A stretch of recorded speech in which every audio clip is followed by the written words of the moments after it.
Hello, everyone. Welcome to another episode of The Future Belongs to Creators. I am your host, Miguel, here with Charlie and Haley. How are you? Doing well. It's like, who's going to speak first? You'd think by now we would have nailed this whole, three co-host thing, knowing when each other are going to speak, but apparently not. No. Well, I'm also doing well. So there we go. That's good. All right. Well, if that is a taste of things to come, I am sorry in advance, but I'm sure we are just getting it all out of our system now.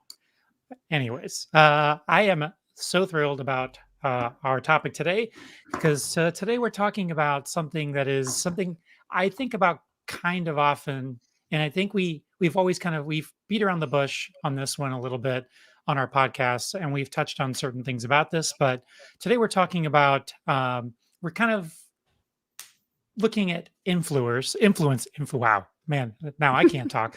Influencers versus independent creators, and how things are sort of like shifting in that direction towards being an independent creator and less about this idea of you have to amass this giant empire of followers, and that is the key to success as a creator on social media and things like that. So before we dive into it, are there any sort of issues about this that come front of mind when I talk about that idea of not needing a giant wellspring of followers? We've talked a little bit about it before, about the 1,000 true fans thing. The 1,000 true fans thing, and this kind of talks a little bit sort of in that direction. So I'm wondering, Charlie, I know that you have several, a little over 200,000 followers on your YouTube channel.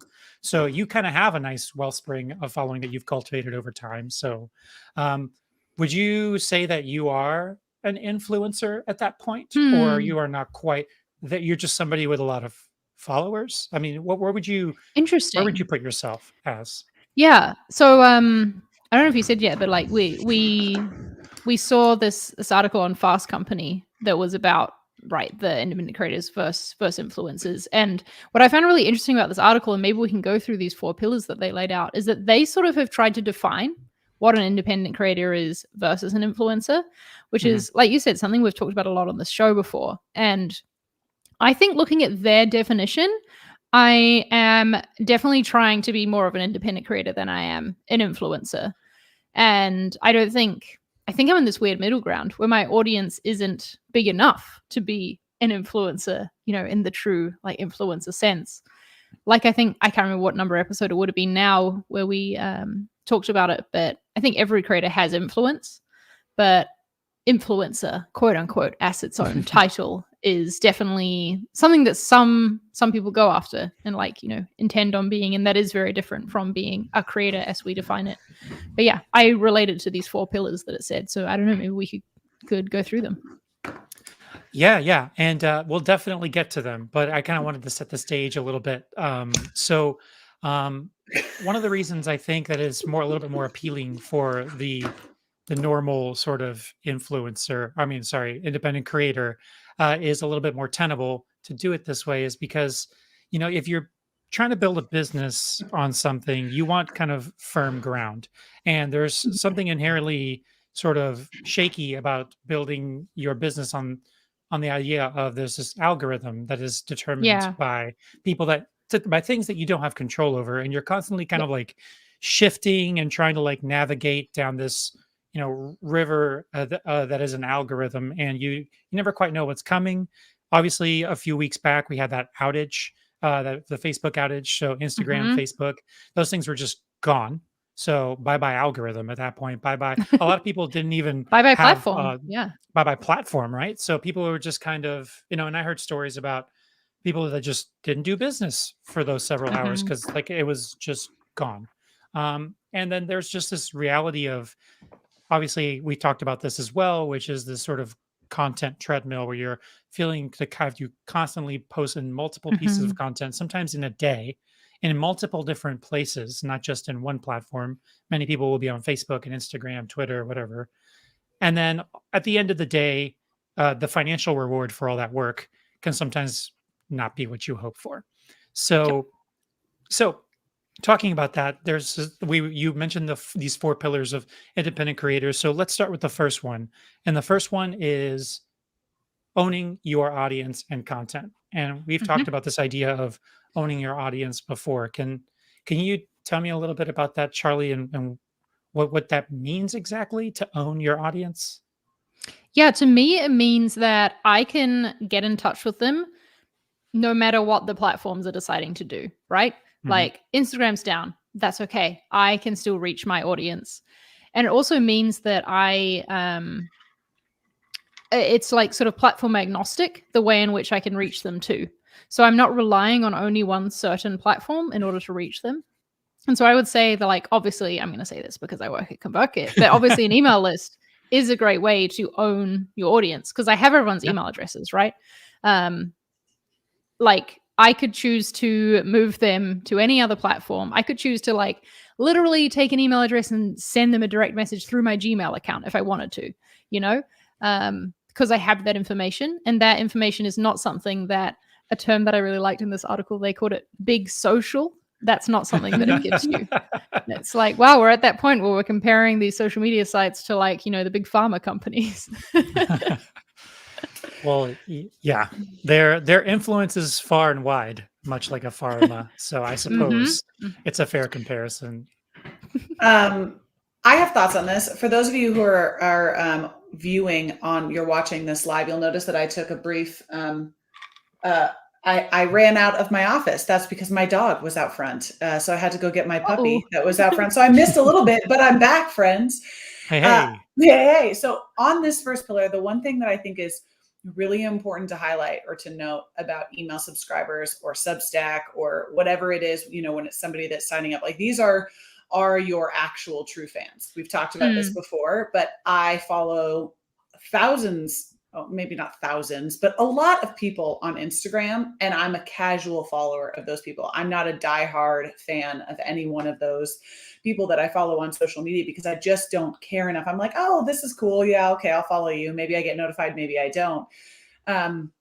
Whereas when I give somebody my email address, it's like it's a very private place that you're inviting someone into, right? So I only invite people into my email that I really, really, really want to hear from. And so one of the things that we've said at conferences, or just kind of use this as a general like rule of thumb, is that an email subscriber or Substack, whatever, they're worth $1, where a social follower is worth 25 cents, right? The value of them is far less than somebody who actually subscribes to you by email. And the percentage of people that actually purchase from you, if you sell something, you're going to have a higher percentage of people that purchase from you through your email than you are through your social media following. It's from like a percentage of following, right? So you might have 50% conversion rate on email subscribers and a 25% conversion rate on social. So it's just a note there.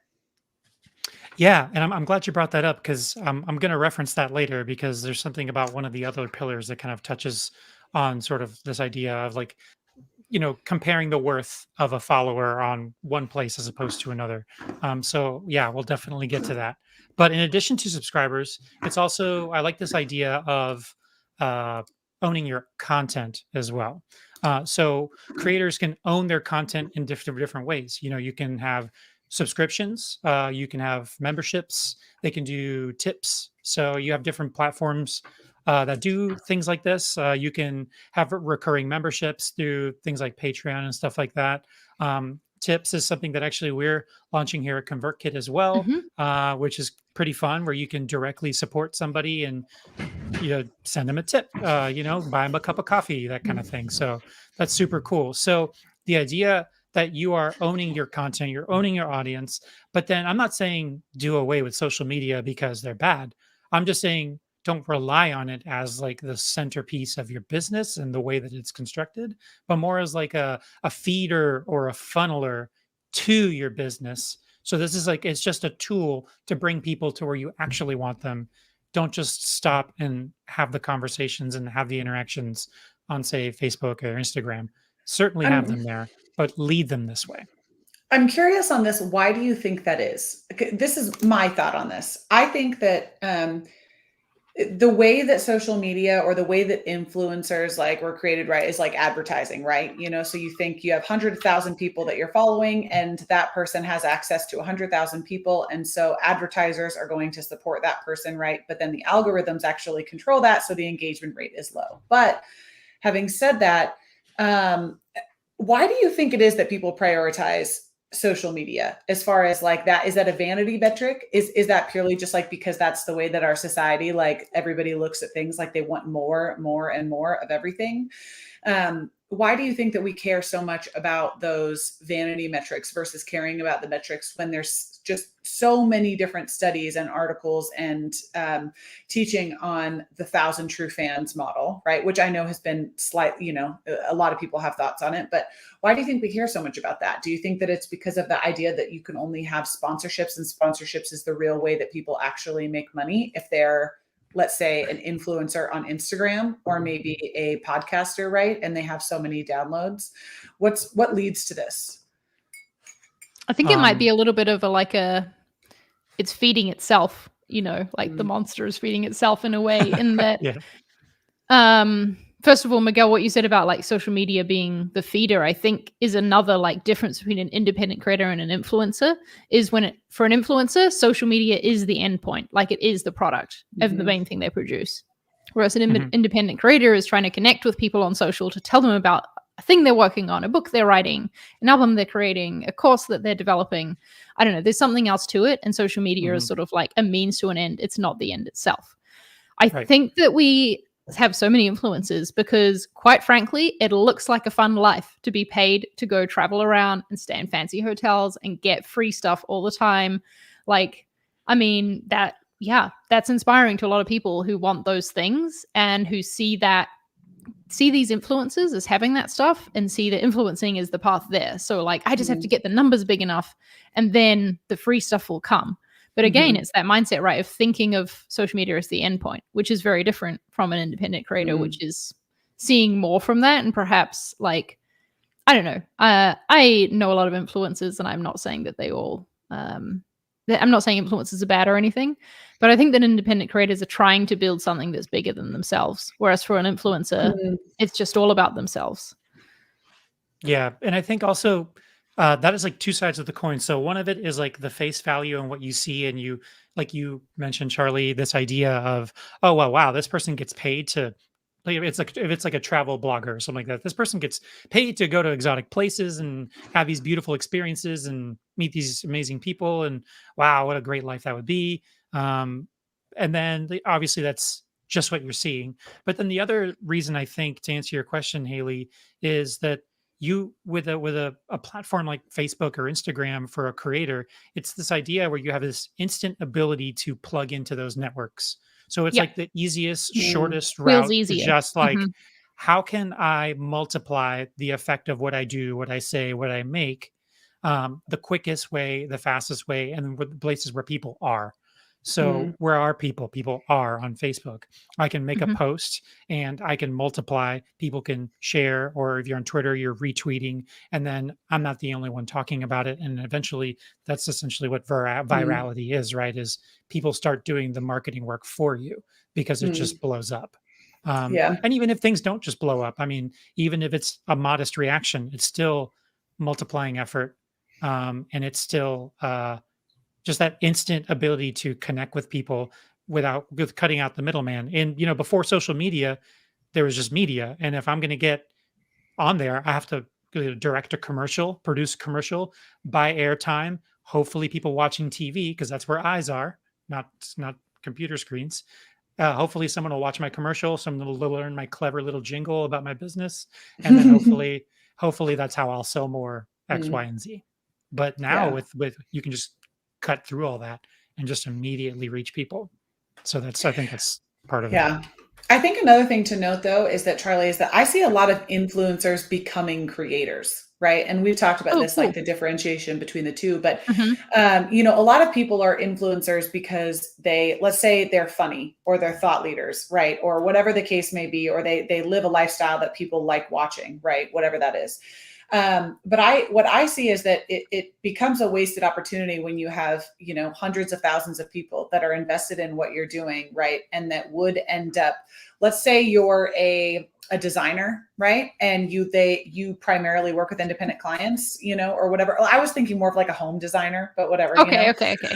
but then you're an influencer and you're influencing the way that people want to design their homes or whatever, interior designer, and then you decide that you're going to create your own line of wallpaper because you have all these people that love what you do, so you end up becoming a creator in a slightly different way to kind of better, or like essentially monetize your audience a little bit differently.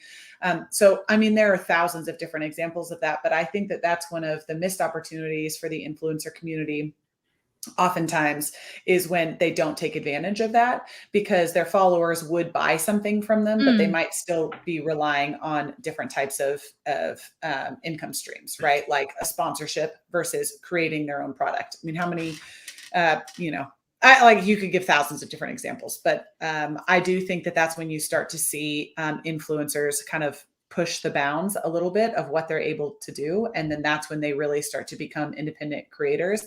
And that's ultimately when you start seeing them, I think, realize the importance of owning your own audience, right? Yep. Yeah, great example.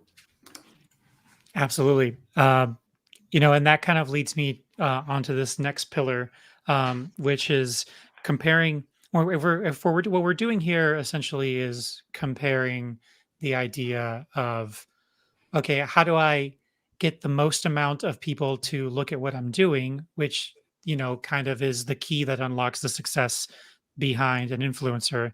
And then the other idea is, well, what if you don't need a bunch of people? Um, then you can paint with a less broader stroke, right? So the idea of it kind of frees you up to be a little bit more niche and a little less broad. So the idea isn't how can I cast the widest net?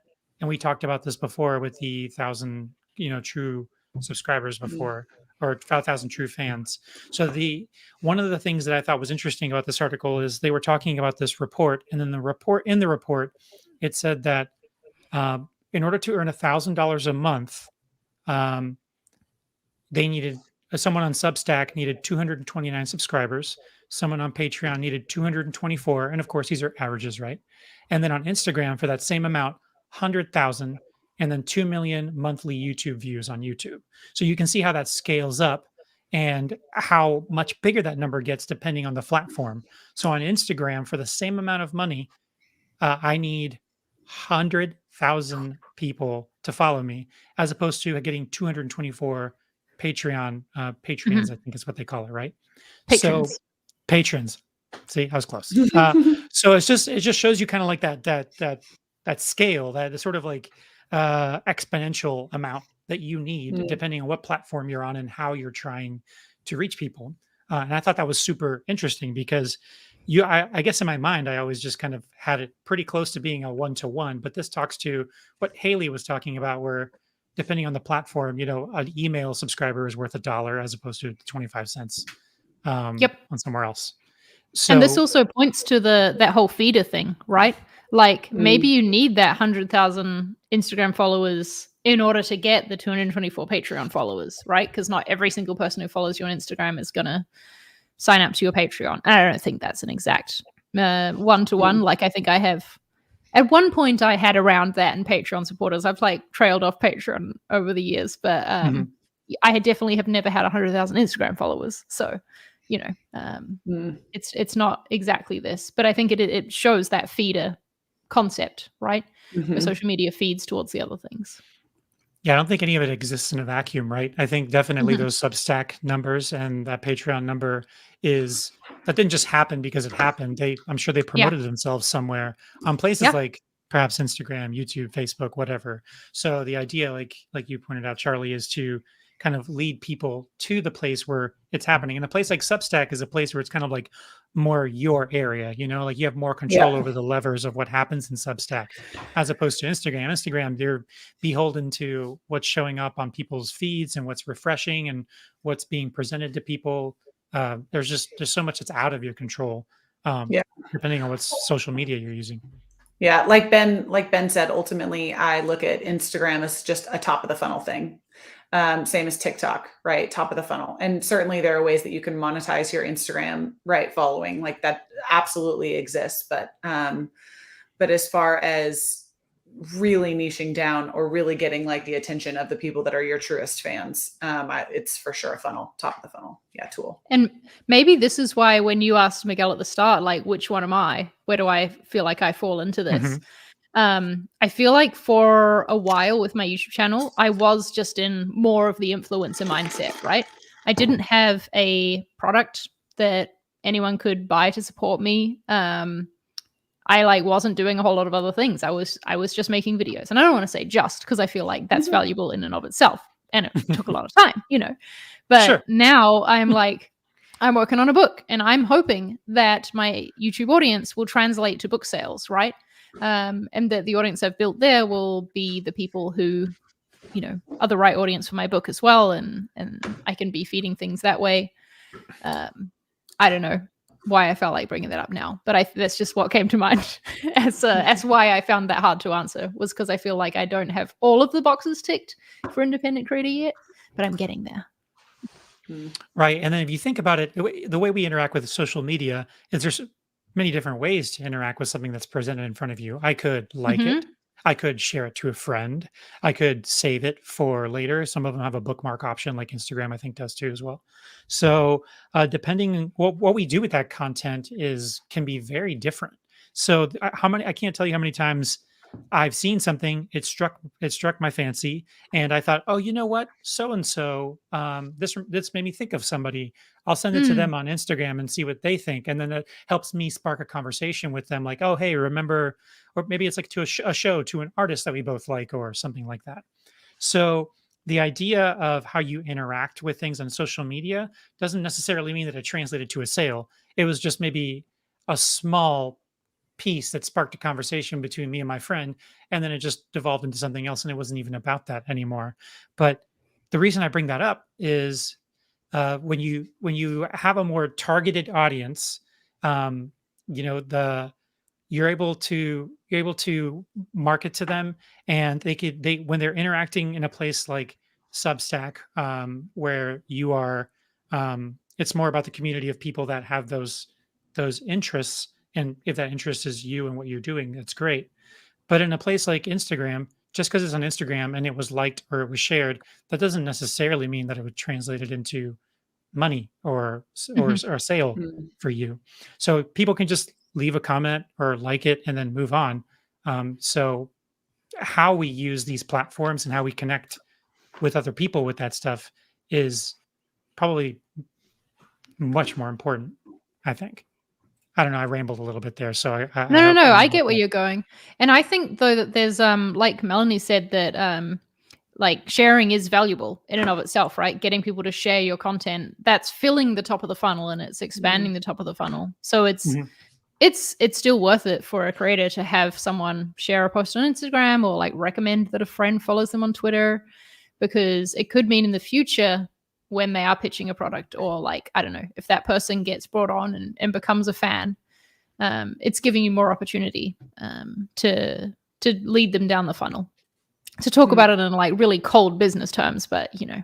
that's Yeah, reality, right? that's Yeah. true. I also find the most people that or like new people that I follow are usually by people sharing their posts on stories There we go. versus, let's say, the Discovery Channel, right? Like, Hmm, hmm. I virtually never go to that Discovery Channel or like, on Instagram and look at people's content that I like.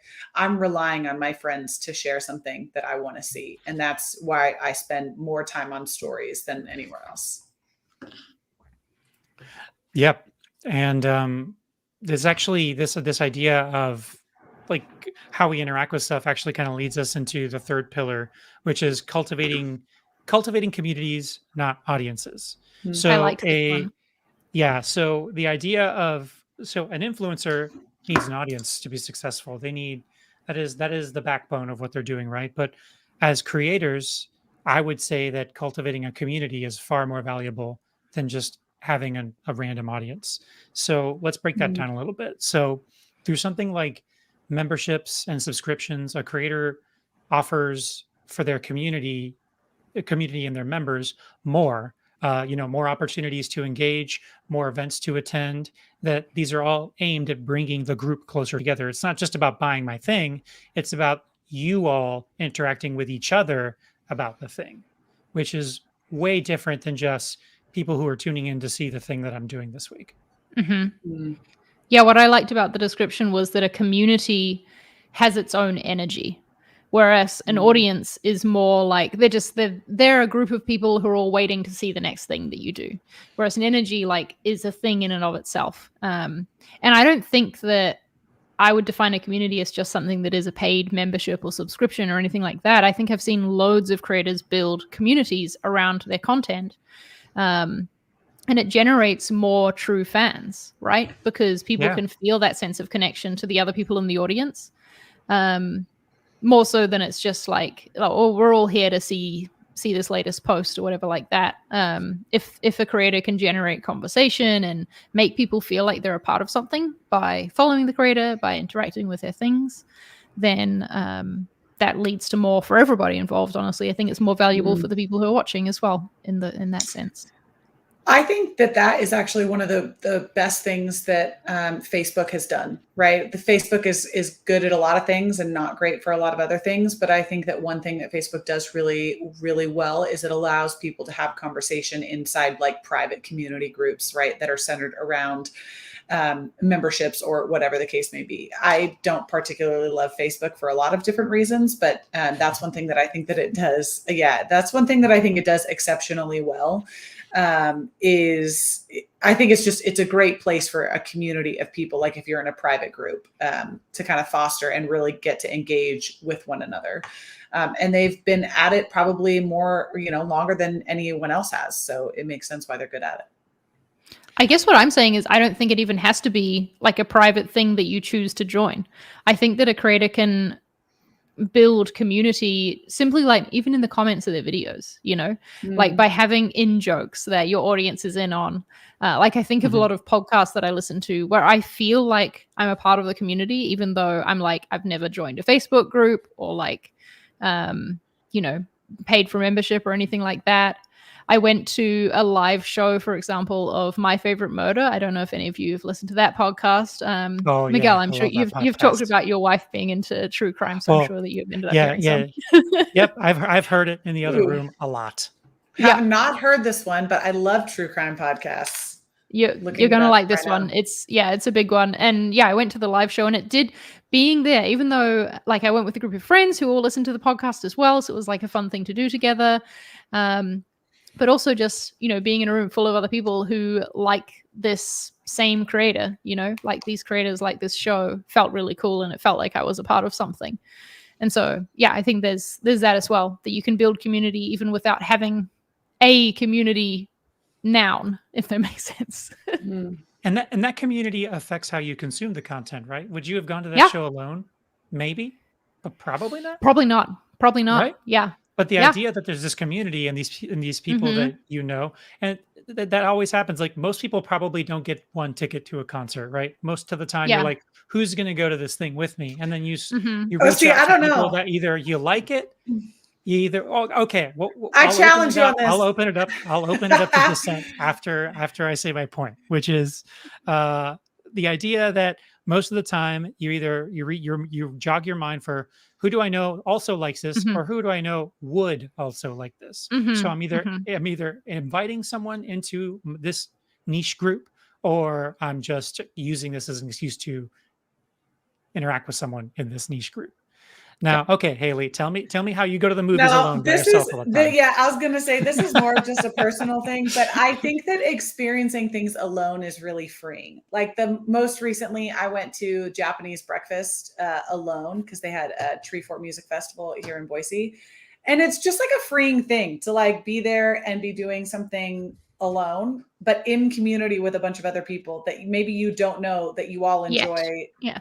yet, right? Yeah. Rather than relying on like, I don't know, somebody next to you. This is a person I actually am not disagreeing with you in like, 90% of the time, Miguel. I think that's I'm accurate. speaking in generalities. Yeah, Sure. in generality. But I would encourage people who have never done this before to go do something alone, because then you're not relying on a friend to be your crutch, right? Then you can go meet somebody that actually is really invested in the community that you're looking, that you're trying to be a part of, or that you want to be a part of, or that you are a part of. I don't know. It's just a suggestion. Which is just another version of community, I would say, because you're at the end of the day, you're not going to a place to have Japanese breakfast in a cubicle by yourself. There are other people there. You might strike up a conversation. It's still a community event, and it's still social in some respect. So, I don't know. Yeah, I think you're Anyways. both arguing the same point, just like where the community comes from is different.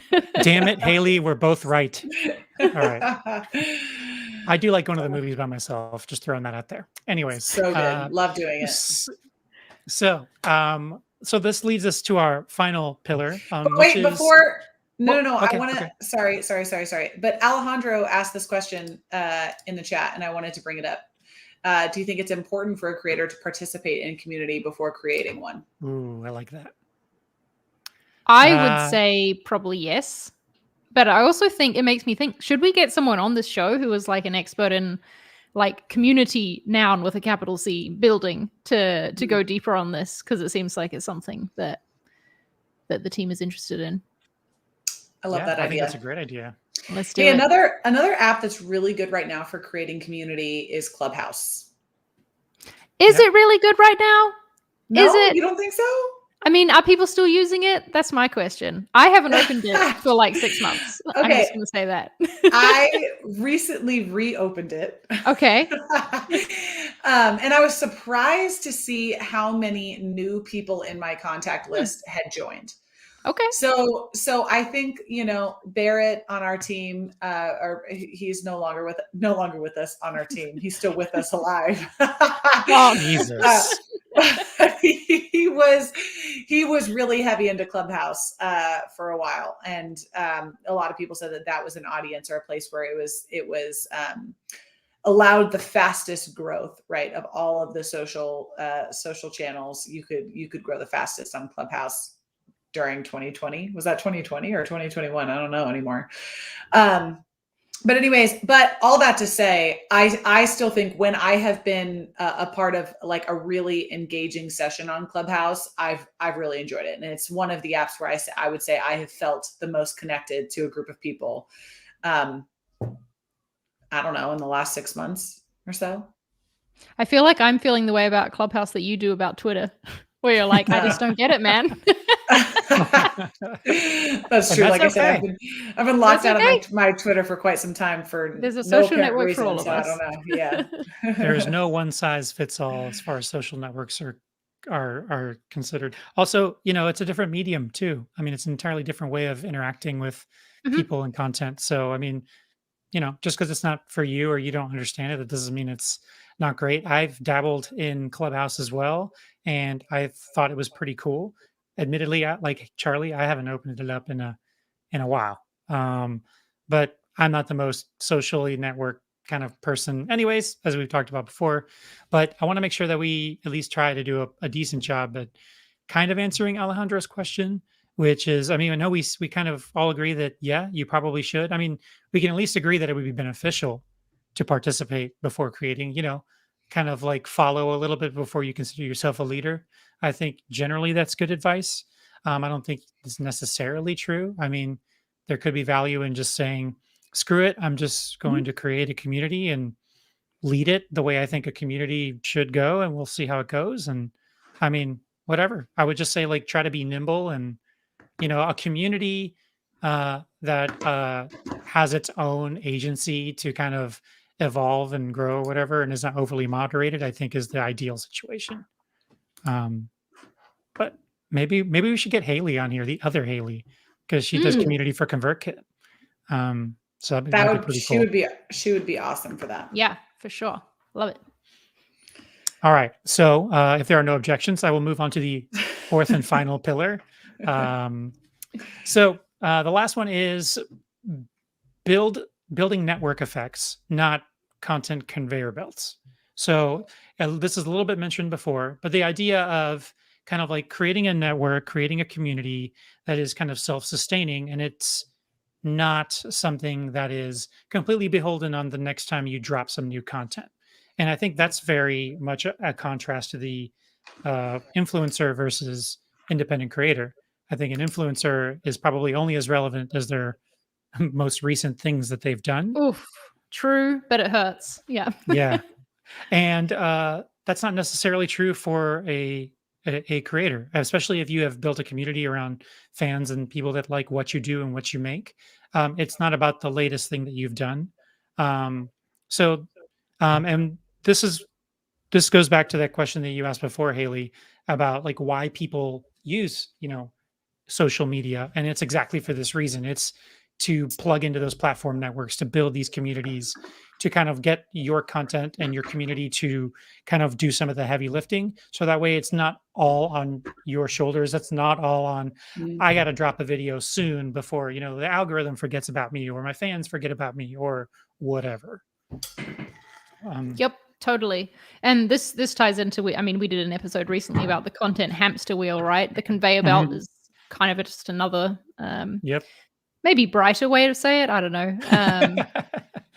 But yeah, I see this, and for me as well, this is why I can't confidently say I'm fully in the independent creator bucket, is because I do feel on that conveyor belt or hamster wheel quite a bit.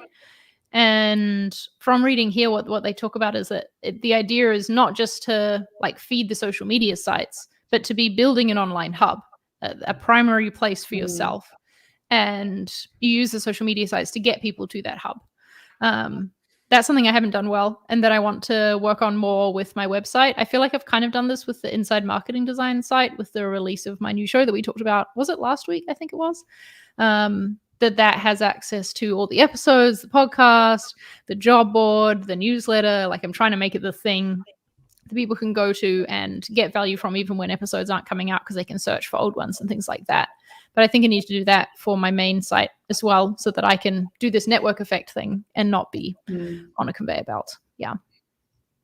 You know what that makes me think of is I always try to bring it back to this. And in order for me to ground my mind in this idea of so much about the creator community is happening on the internet and some of it just Mhm. so not physical that I feel like I like have this world built in my head that doesn't actually exist. It's all like, so I try to like ground it in real world examples. So I try to tie it to this metaphor of like a real time, like we talked about this before, like a real life coffee shop. Mhm. So like, okay, so if I was just a person that, I roast coffee beans at home and I just show up at farmers markets around town, it might be a little bit of difficult for me to when someone says, "Hey, where can I get your coffee?" I was like, "Well, it depends on the day. It depends on the season. If the farmers market's even happening, maybe it's too cold outside, so the farmers market's not working." So this idea of leading people to where I am is a little difficult. But if there's like an actual place where I have a coffee shop and I cultivate this coffee shop to be a place where this is kind of like where the community hangs out, where I can support local artists by letting them put things on the wall, and maybe I have a gallery wall where they can sell their stuff, or maybe you have an open mic night or whatever. You're doing something to kind of like stoke community and make people Mm. want to be here, and I it's love not this so much coffee about shop. coming. Yeah, Where's I this? wanna Where's go. this? Where's this Yeah, coffee shop? I want to go. yeah. Well, They yeah, have open maybe one mic day. nights and a gallery wall. I love gallery walls, Charlie. Well, yeah, and like the whole idea is to cultivate community, and it's almost not even so much about getting the coffee anymore. It's about Yeah. what getting the coffee represents, and it's like the coffee becomes an excuse to do the other things that sort of Mm. like let this community happen. And that's the big difference between, I think, if somebody if you're using social media as a way to funnel people into your quote unquote coffee shop, then you have a place to direct them to, and that place that you're directing them to is a place where you have more control over what's happening, and you can cultivate kind of a sense of community around a small group of people, as opposed to I got to get this in front of as many faces as possible, as often as possible, whatever. Um, and you're kind of sacrificing the community for the numbers as opposed to the other way around. Um, so I just try to think of it that way. I just try to like think of it as like a physical space. What would you do if it was a physical space? And yeah, there's some nuance in there because it actually isn't a real space. But so I love that, I don't Miguel. know. I love that analogy. It also made me think that as much as Haley was talking before about how influencers are missing out on an opportunity if they're not thinking like creators and taking their work off the social platform and building something bigger, I think that as creators we can learn a lot from influencers too, right? On filling that top of the funnel, on getting as many people to know about our coffee shop as possible, so that the right ones who want to come to it and participate in the open mic night and look at the gallery wall so that they can find us, because it's kind of like a numbers game. To reach those 1,000 true fans, right? You can't guarantee the first 1,000 people you meet or like come across online are going to be the ones who are like, yep, I'm in this for the long haul. I'm buying a subscription to your Patreon, etc. You've got to, get more than that to narrow down, like we said, because of the funnel. But yeah, I think there's a lot that both creators and influencers can learn from each other. Absolutely. Beautifully said. And just to recap, these 4 pillars are: own your audience and content, go niche, not broad, cultivate communities, not audiences, and build network effects, not content hamster wheels. And that Um, all sounds great. and that all sounds pretty great. Um, are there any other shout outs that we need to do before we go? I think that pretty much wraps it up for us today. I think so. Yeah. Like I said, I really like this definition in a way. Maybe it's something we can keep talking about and thinking about as well, because it is, the creator economy is still evolving, and this is just one person's definition of it from this article, and we can Right. still all define it for ourselves. So we're always keen to hear from anyone listening, your thoughts on this. If you want to reach out to us on various social media platforms that we are active on, then please go ahead and do so. Yes. Absolutely. And Haley, do you have any announcements on creator sessions? Maybe some sneak peeks? A sneak. Our next creator session that's going to be released is with a woman named Joy Aladakun, and I think she is like easily going to be one of the most influential female artists of the next decade. So Whoop, whoop. watch out for that. I know that's a really big statement, but it's not just me saying that. So it's, you know, it is weighted quite heavily, but for sure watch it. I think it's a really special episode. Joy Aladakun. So that'll come up next. And if you subscribe to this YouTube channel that Future Belongs creators on, you will see that in your feed. So you should do that, everybody. Mhm. Awesome. All right, ladies, this has been a great conversation. Thank you for coming on and indulging me and contradicting me on my views of doing things alone. I will see y'all next week, and thanks for joining us. Have a nice week. Bye. Bye-bye.